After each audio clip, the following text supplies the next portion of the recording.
Prabhupada ki jai. Mantra Srimad Bhagavatam ki jai. Gaur Purnamdi.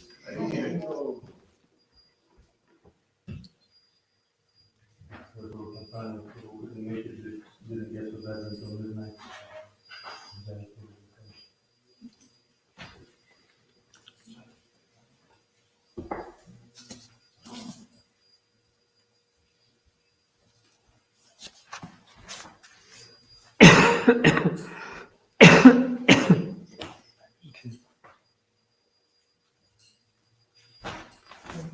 Reading from Srila Prabhupada Leela Amrita, chant Hare Krishna and fight.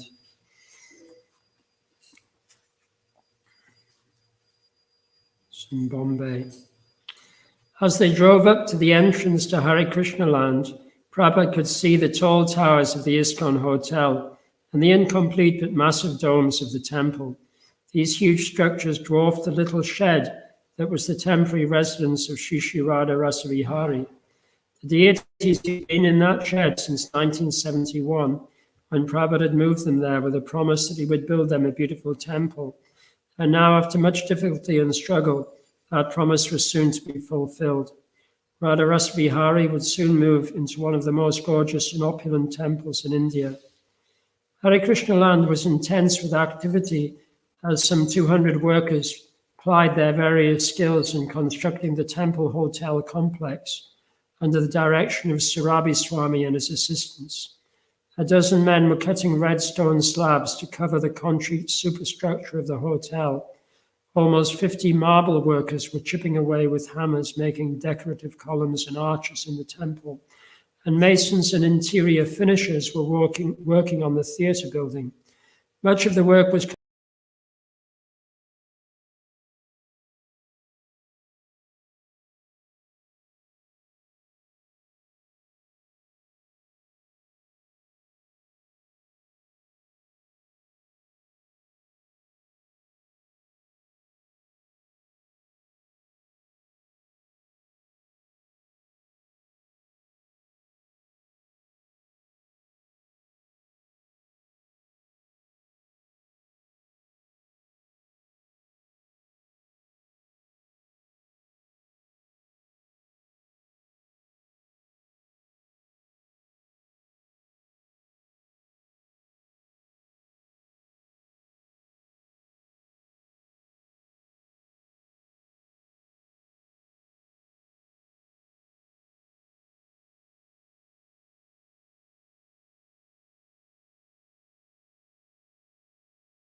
work. The devotees therefore carried Prabhupada in a palanquin up the stairs to his fifth-floor apartment. The place was cluttered and the floor was covered with a thick, greasy marble polish the workers were using. A dozen workers present were confused. Why was their work being interrupted? The devotees rushed in with drums, cartels, and arti paraphernalia, but just stood around, not knowing what to do. The room was bare with no furniture, desk, or sitting place. Srila Prabhupada, however, looked around at the chaotic scene and said, "I am going to sit down here." A devotee took off a woolen chadar and placed it on the floor in an isolated, dry part of the room, and Srila Prabhupada sat down. "Now you can do what you like," he said. While some of the devotees began washing the floor, others ran to find serviceable pieces of furniture to provide Srila Prabhupada with a desk, seat, and bed.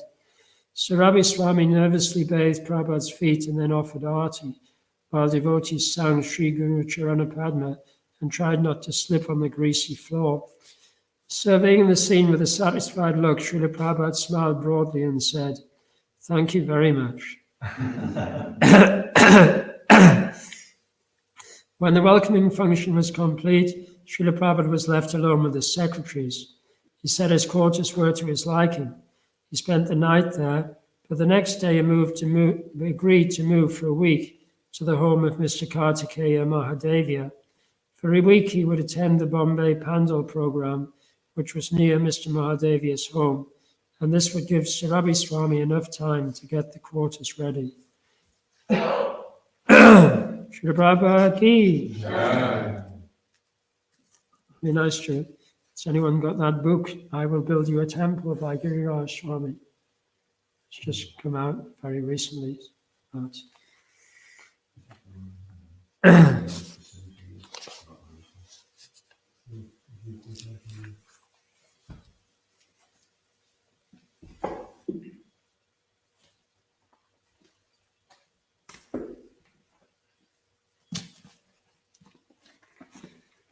Reading from Srimad Bhagavatam, Canto 5, Chapter 13, Text 26, chapter entitled Rahugana Converses with Jad Bharat. Om Namo Bhagavate Vasudevaya. Om Namo Bhagavate Vasudevaya.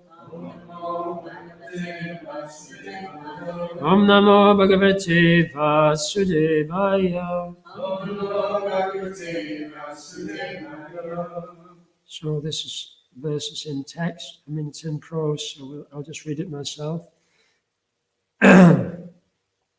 Rajuvacha Yahava Iha Bahovida Maha Bhagavata Tvaya Bhita Parokshena Vachasa Jivaloka Bhavadva Sahyarya Manishaya Kalpita Vishayo Nanjasa Vyutpana Loka Samadhigama Atatad Evaitad Duragavamam Samavetanu Kalpena Nidishyatam Iti.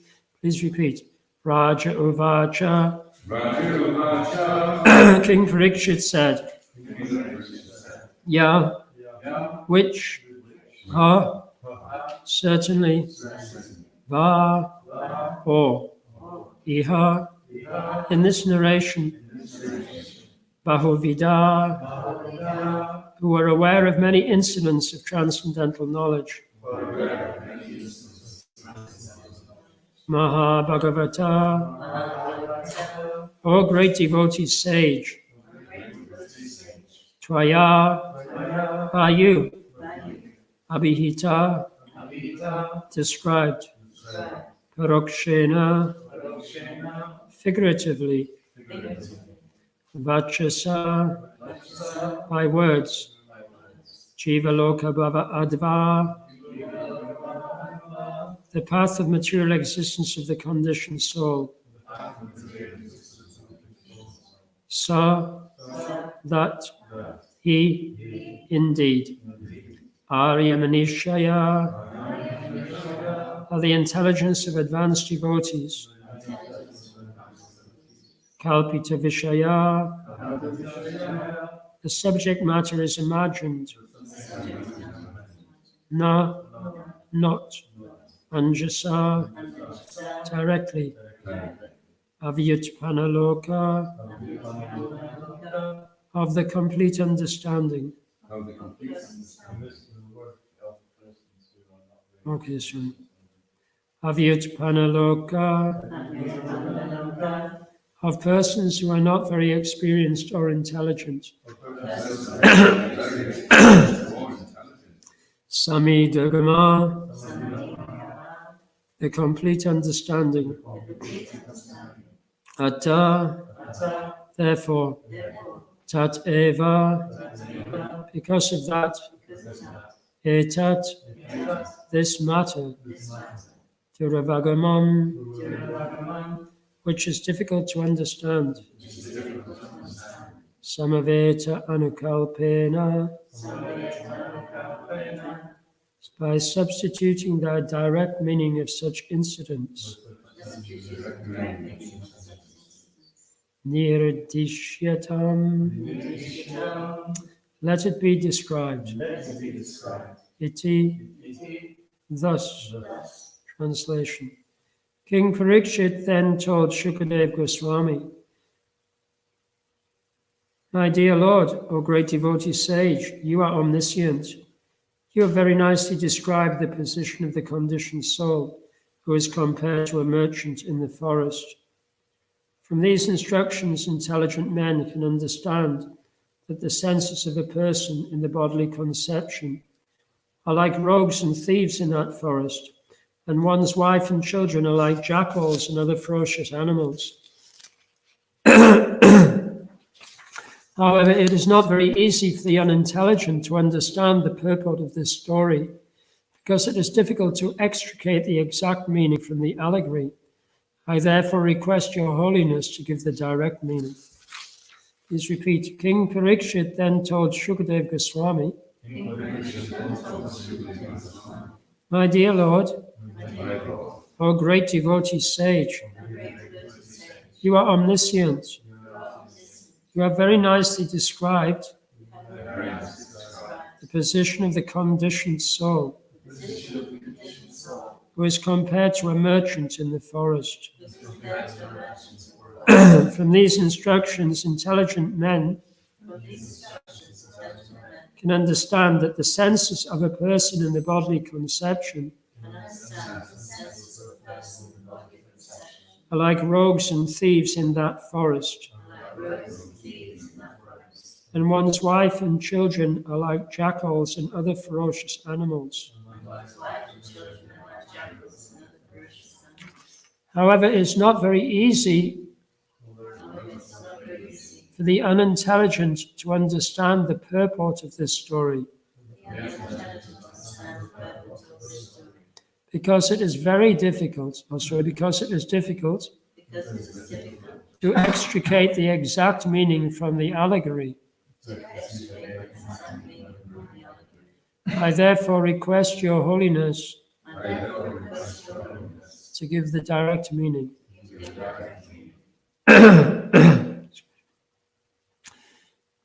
Purport by Srila Prabhupada. Srila Prabhupada ki. There are many stories and incidents in Srimad Bhagavatam that are described figuratively. Such allegorical descriptions may not be understood by unintelligent men. Therefore, it is the duty of the student to approach a bona fide spiritual master for the direct explanation. Thus end the Bhaktivedanta purports of the 5th canto, 13th chapter of the Srimad Bhagavatam, entitled Further Talks Between King Rahugana and Jad Bharat.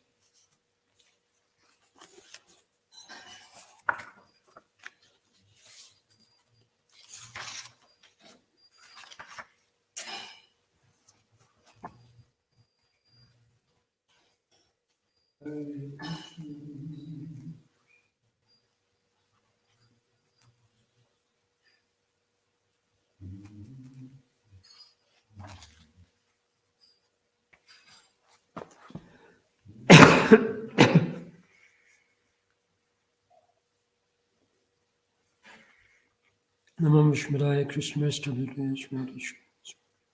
Amagyanatimrandasya Gananjana Shlakaya Chakshuramitam Jena Tasmai Shri Shri Chaitanya Manobishtam Stapitam Yena Bhutale Swayam Bhagavatamayam Dadati Swapatantikam Vandeham Shri Guru Shri Tapatikam Shri Guru Vaishnavascha Shri Rupam Sagojatam Sahagana Raganatam Vitam Tam Sujivam Sadvaitam Sudhutam Prijana Saitam Krishna Chaitanya Devam Shri Radha Krishna Padam Sahagana Lalita Shri Vishakam Vitam Shah He Krishna Karuna Sindhu Dinabandhu Jagatpate Gopisha Gopika Kanta Radhakanta Namostate Taptakanchana Gaurangi Radhe Vrindavaneshwari Vrishabhana Sita Devi Pranamami Hari Priye Anshkapatrubhyas Chakrapasindhya Vichapaditanam Bhavanebhyo Vaishnavebhyo Namo Namaha Jai Shri Krishna Chaitanya Prabhu Nityananda Shri Advaita Gadadhara Shri Sari Gaura Bhaktivinoda Hare Krishna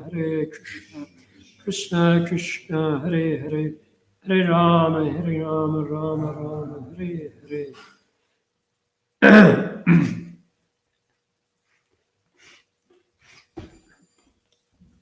So,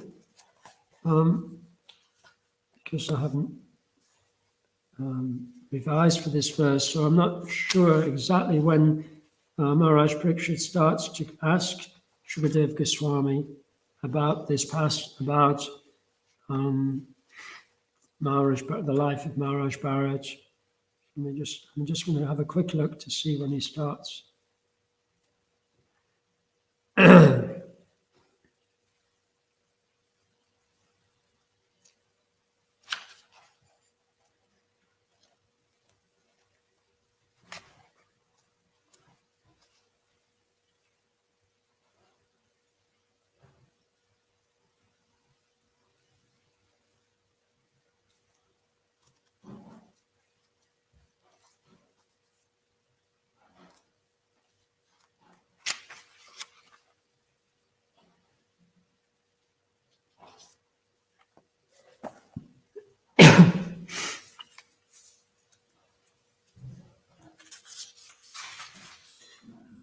So it's interesting that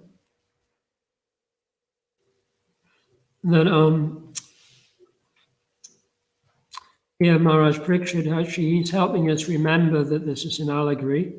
So when we're reading statements about when we're reading statements within the allegory, then it's good to remember that this is an allegory, and allegories and metaphors, they are graded according to the number of points in which they have similarities to the reality of the situation that they are describing. So a good allegory or a good metaphor will have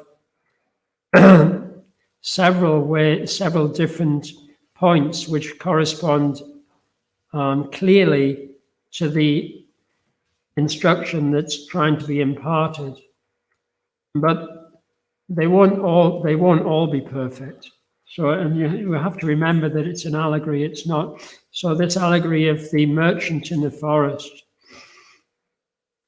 King Kriksha says, you have very nicely described the position of the conditioned soul who is compared to a merchant in the forest. From these instructions, intelligent men can understand that the senses of a person, the bodily conception, are like rogues and thieves in that forest, and one's wife and children are like jackals and other ferocious animals. So it's an allegory. So we don't need to get into arguments about how true this is, because it's just trying to find an example which most closely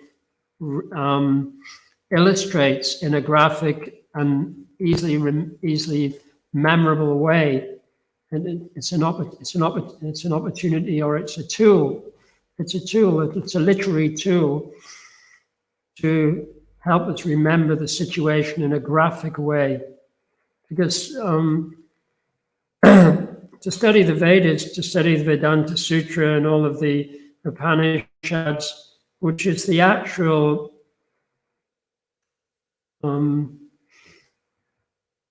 the precise way to understand the absolute truth. It's the exact way to understand the absolute truth, the exact way to understand the sambandha of the jiva and the living entities' entanglement in the modes of material nature. So to have a really precise understanding of the nature of conditioned life requires a very thorough study of the Vedic literature, especially the Upanishads, the Vedanta Sutra, and it requires to enter into a school, into a really rigorous academic education, which has to be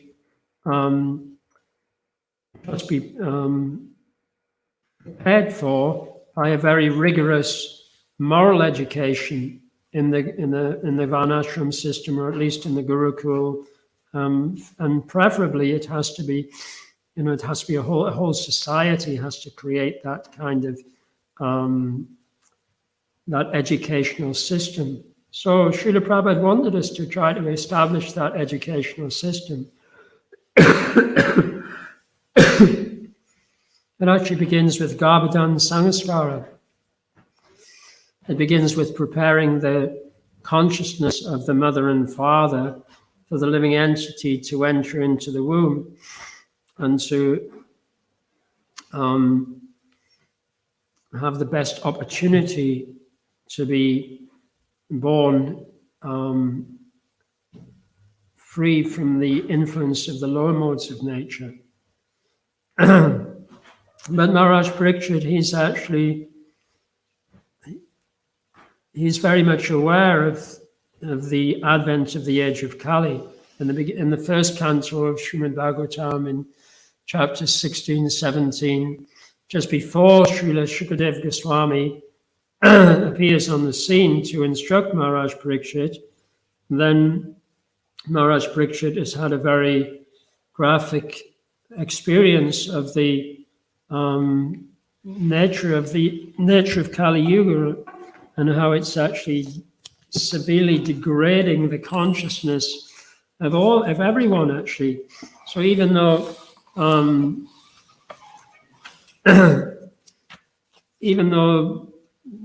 Maharaj Yudhishthira and the Pandavas had won the battle of Kurukshetra, and Maharaj Yudhishthira had been reinstated on the throne, when Krishna left the planet, very quickly Maharaj Yudhishthira could perceive that the influence of the age of Kali was already having a degrading influence on the people in his kingdom, even though he was such a great king and people were living according to the Varnashram, still. But anyway, he describes that people are becoming greedy, lusty. They're becoming dishonest in their dealings. There's envy everywhere. So Maharaj Parikshit, he's asking Shukadev these questions because he understands that the Srimad Bhagavatam is the literature which will guide human society in the age of Kali. So, although he understands the allegory perfectly, then he's asking these questions so that in the future people don't become bewildered.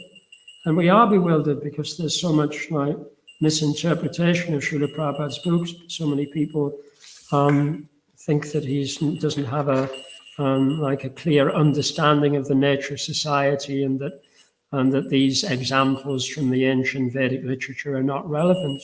But it's not the case, actually.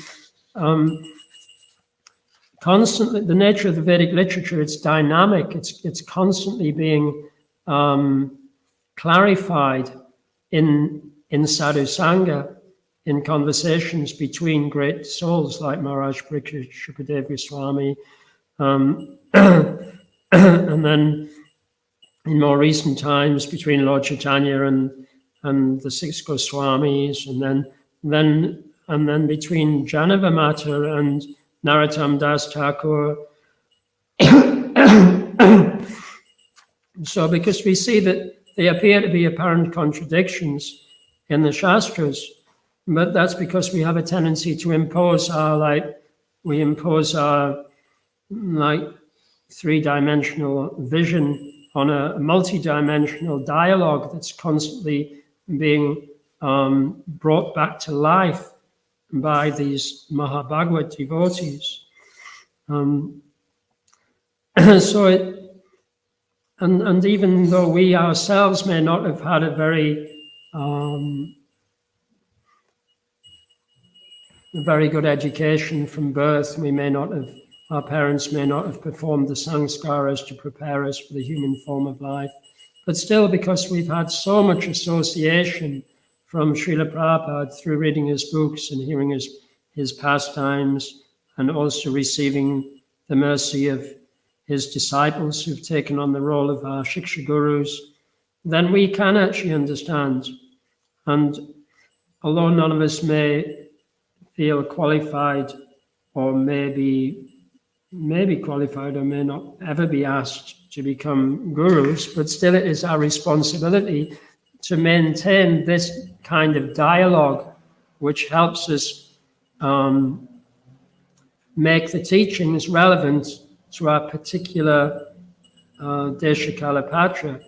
And the first Deshakalapatra, we need to make those instructions relevant to ourselves. We need to understand, how is this relevant for me? Actually, it's described when Gopi Parandan Prabhu, who translated he was like one of the Sanskrit editors in Srila Prabhupada's party, and also helped translate the 11th and 12th cantos. And he gave a very nice series of lectures on Shukadev Goswami's responses to Maharaj Parikshit's questions in Canto 2.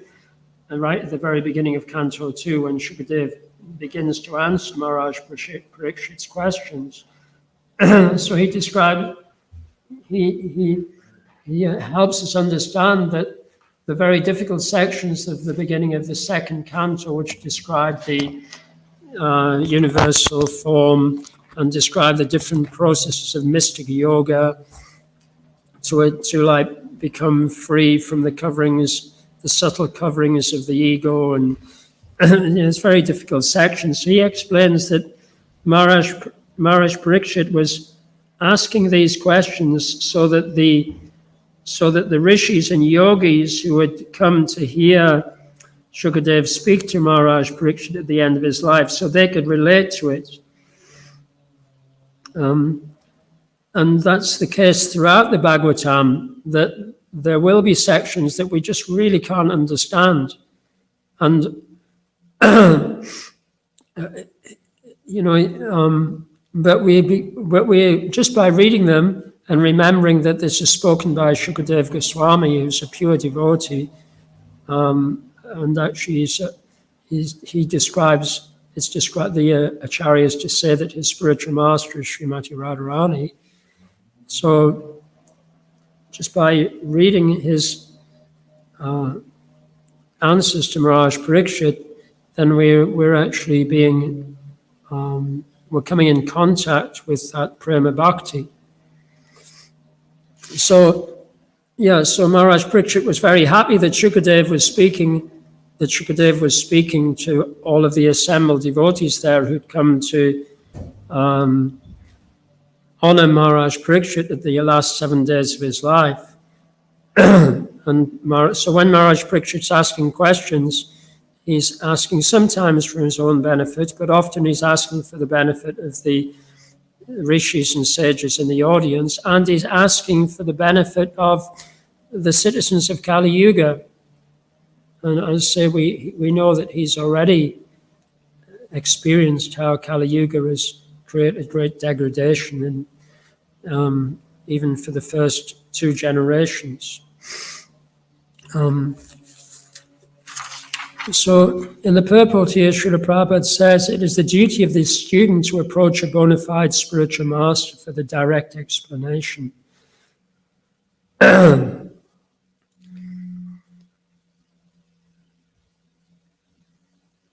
So Srila Prabhupada is definitely a bona fide spiritual master. And Srila Prabhupada said that we should, in the beginning of the Bhagavad Gita, Srila Prabhupada said we should read his books scrutinizingly under the guidance of a pure devotee or pure devotees who have thoroughly understood the subject matter.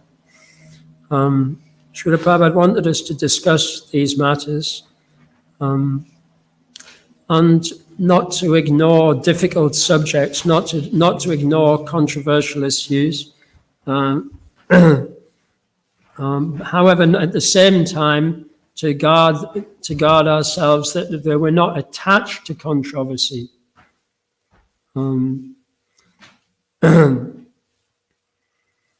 Yeah. And to understand that we may not be able to understand immediately.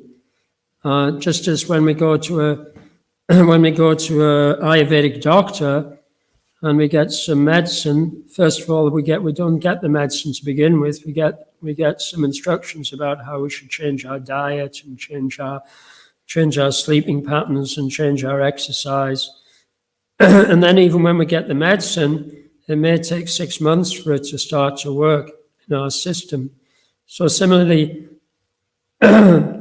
discussing Srimad Bhagavatam and hearing the answers of the bona fide spiritual masters, it may be that the answers that we receive are not just as when Srila Prabhupada was there in Bombay.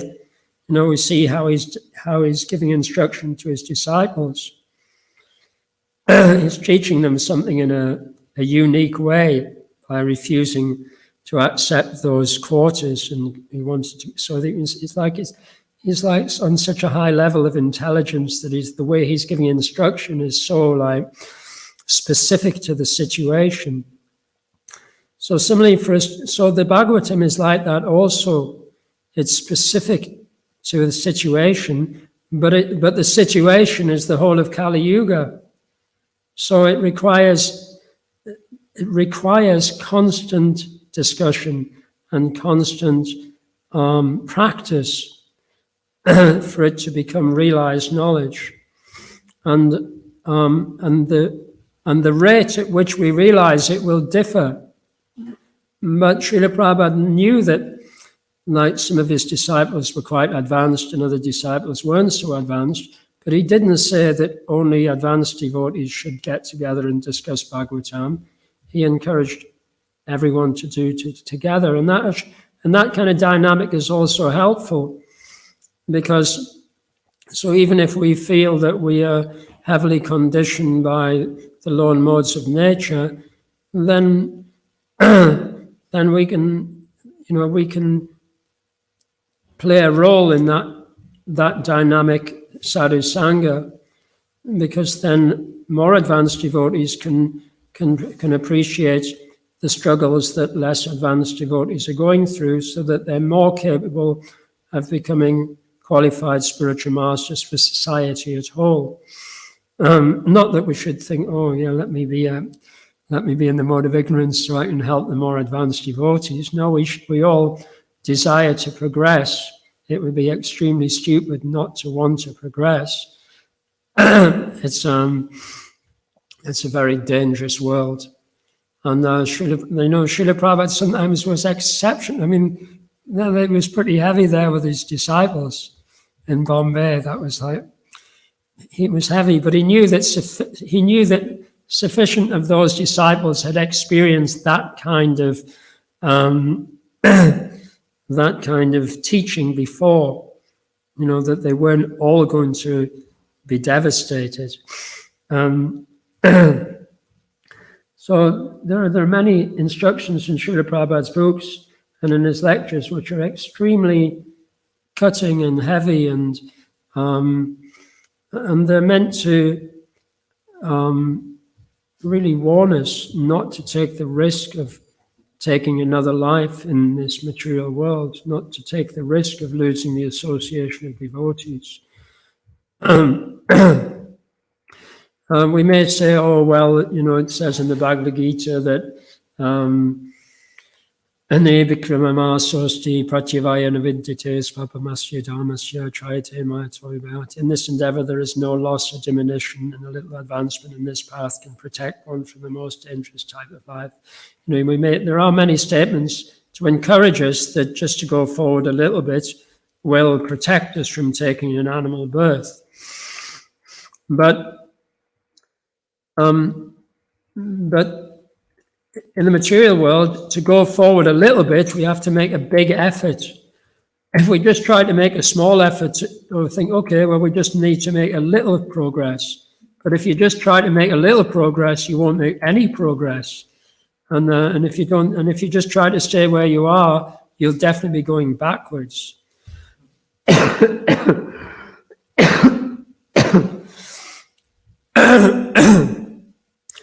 So this is why it's good to have the association of strong devotees, because they understand that.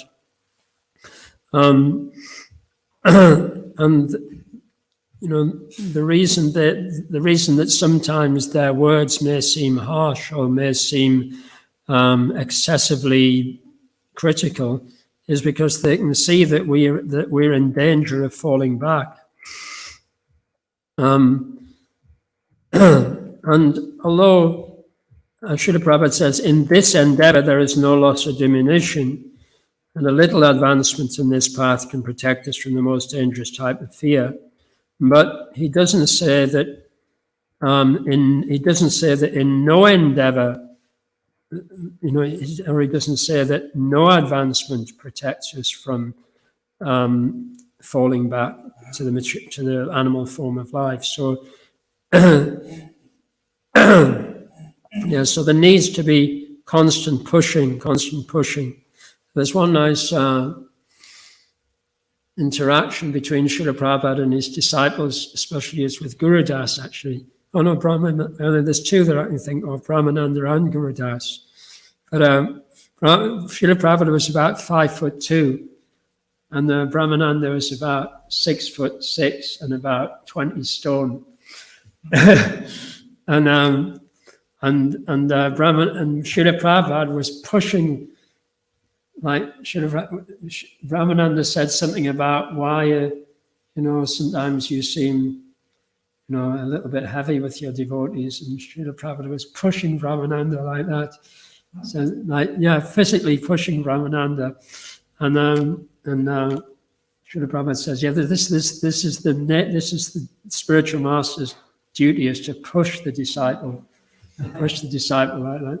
And then there's another one with Guru Das, because Guru Das was often really heavily pushed by Srila Prabhupada, because he was in charge of many of the projects in India in the early days, especially the Vrindavan project.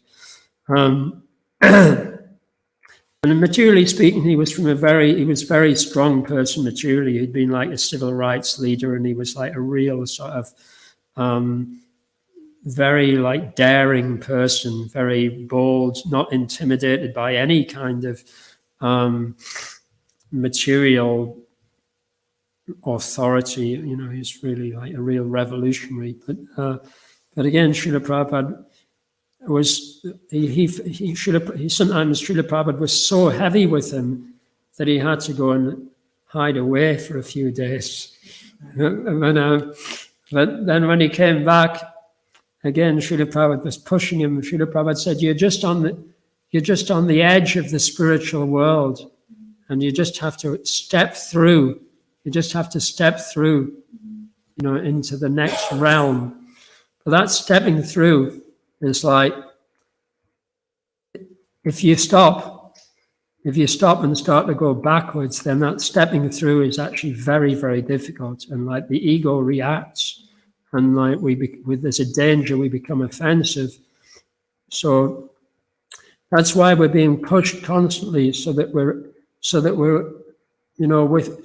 at the front we're at the front of the Harinam party that's going back to the spiritual world. We're at the front with the advanced devotees who are experiencing some taste and who are experiencing like real gratitude for what the acharyas are giving us. That's what Srila Prabhupada wants. Srila Prabhupada's in ecstasy when he sees his disciples going through immense tapasya just to like get to the front and like remain enlivened in devotional service. So I'll stop there. Are there any questions or comments? It was saying basically that the alternative is no whether to change or not to change. The alternative is whether to change for the better or whether to change for the worse. Okay, it's not possible to stay in one. It's not, it's like it says in the Bhagavad Gita. It's not possible to refrain from doing something, not even for a moment. It's like saying, I want to stay here on the hill on a bike. Well, you're either going up the hill on a bike or you're going down the hill on a bike. You can't just stay on the hill on a bike. Not as you practice for that 20 years, like we do in the circus. And then,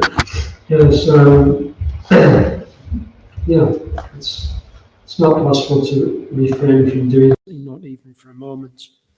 So Satoksha often gives nice instruction to me, something is better than nothing. And because to do something requires some effort. So it's good to get, and also another expression that's used recently, a new idiom that's not there in Srila Prabhupada's books, but I'm sure Srila Prabhupada would like it, is the japa muscle. The muscles that we need, the mental and muscles that we need to put in, that we need to condition to allow us to put some energy and devotion into our japa, to be able to. Actually, Sri Ramaswamy Maharaj says that the taste of japa is in the endeavor, because reading, when we read about the qualifications for pure devotional service, we may feel that, well, I don't have any of them, and I've been trying for a long time, and I don't seem to be getting any closer. However, Srila Sri Ramaswamy Maharaj says that the taste is in the endeavor. So when we realize, okay, I may not perceive that I'm getting very far, but there is a pure devotee actually says that there's like real taste in just making the endeavor. So that's very encouraging. So whenever we get instruction from devotees who are encouraging us to make a bigger endeavor, we should feel very grateful. Actually, perhaps if I just follow this simple instruction to make some more endeavor, I might actually get a taste. And if I don't get a taste, it means perhaps it means I need to make a little more endeavor. Raghunath Prabhu? There's a question online from Laura. Hare Krishna, how can we know we are endeavoring enough or not enough? It's actually three parts of the question. So first one is how we can know that we are endeavoring enough or not enough. Then how can we know we are progressing? And third one, how can we ask for more pushing by seeing the